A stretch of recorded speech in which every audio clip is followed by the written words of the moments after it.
Hello students, today we will understand the first chapter of history, that's the French Revolution.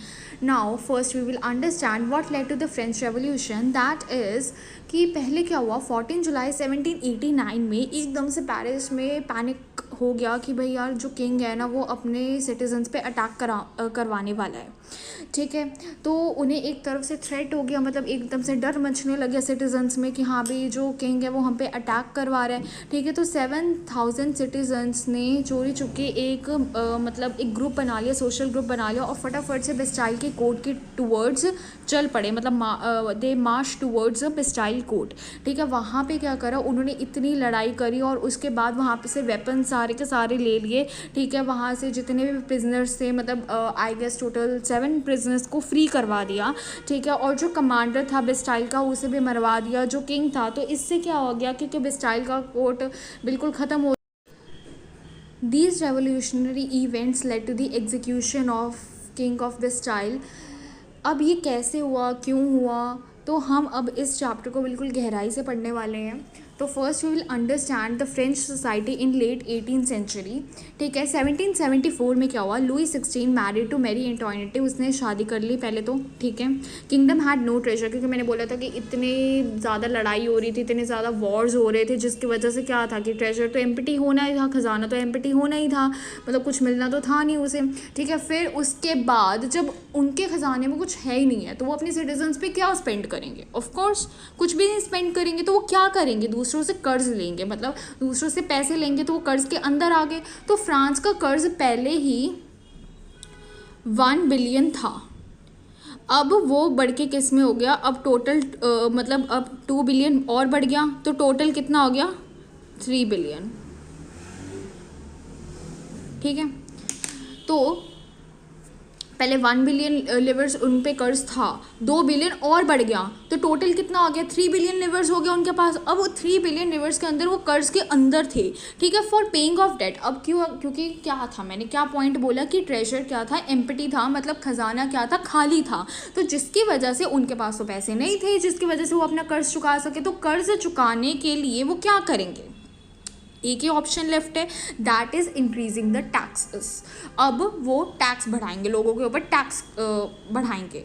ठीक है, अब ये taxes को क्यों इंक्रीज, मतलब वो किसी और तरीके से भी तो मतलब कि मतलब किसी और तरीके से भी तो वो अपना डेट पे ऑफ कर सकते थे, but why only taxes were increase, taxes को ही क्यों इंक्रीज करा, क्योंकि देखो एक उसे राजगद्दी संभालिया लुई 16 ने, तो ऑफ कोर्स उसके पास बहुत सारी जिम्मेदारियां, सिर्फ ये नहीं है कि उसे अपना डेट ही पे ऑफ करना है। ठीक, एज आई टोल्ड यू कि उसके पास बहुत सारी रिस्पॉन्सिबिलिटीज़ हैं। ठीक है, तो कौन कौन सी उसके पास रिस्पॉन्सिबिलिटीज़ है, उसे क्या क्या काम है, तो उसे क्यों ही टैक्स ही क्यों बढ़ाए हैं, क्यों, क्योंकि उसे cost of maintaining court at Versailles, तो वर्साइल्स में उसका कोर्ट था जो उसे मेंटेन कर रहा था, तो उसके ऊपर भी पैसा खर्च होना है। ठीक है, French government had to spend most of its budget on interest payments, कि जो लोन उन्होंने लिया उसके ऊपर उन्होंने इंटरेस्ट पेमेंट्स भी करनी है। ठीक है, तो इसके लिए उन्होंने टैक्सेस बढ़ाए कि पैसा आएगा तो तभी हम इंटरेस्ट पेमेंट्स कर पाएंगे, अपनी कोर्ट की मेंटेनेंस कर पाएंगे, या जो रेगुलर एक्सपेंसेस। अब रेगुलर एक्सपेंसेस कौन से होते हैं, ठीक है, एक जो मोनार्की है उसके रेगुलर एक्सपेंसेस क्या होंगे, कॉस्ट ऑफ मेंटेनिंग आर्मी की, उन्हें आर्मी मेंटेन करके रखनी है, एक कोर्ट को मेंटेन करके, मैंने बोला है ना कोर्ट एट वर्साइल्स था। ठीक है, तो उसको मेंटेन करके रखना है, रनिंग गवर्नमेंट ऑफिस और यूनिवर्सिटी, जो गवर्नमेंट ऑफिस है, यूनिवर्सिटीज़ है, उसके ऊपर पैसा खर्चना है। तो इतना सारा पैसा कहाँ से आएगा, वो और लोन तो ले नहीं सकते, क्योंकि और लोन लेंगे तो उसका भी पैसा चुकाना पड़ेगा। तो उनके पास एक ही ऑप्शन रह गया कि हम टैक्सेस बढ़ा देते हैं। ठीक है, there were 3 estates in French society. Now let's discuss it one by one.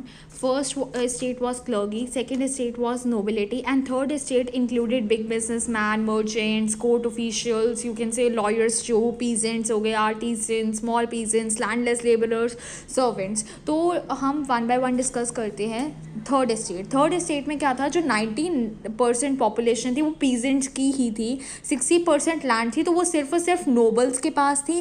Church richer members of state भी थे इसमें।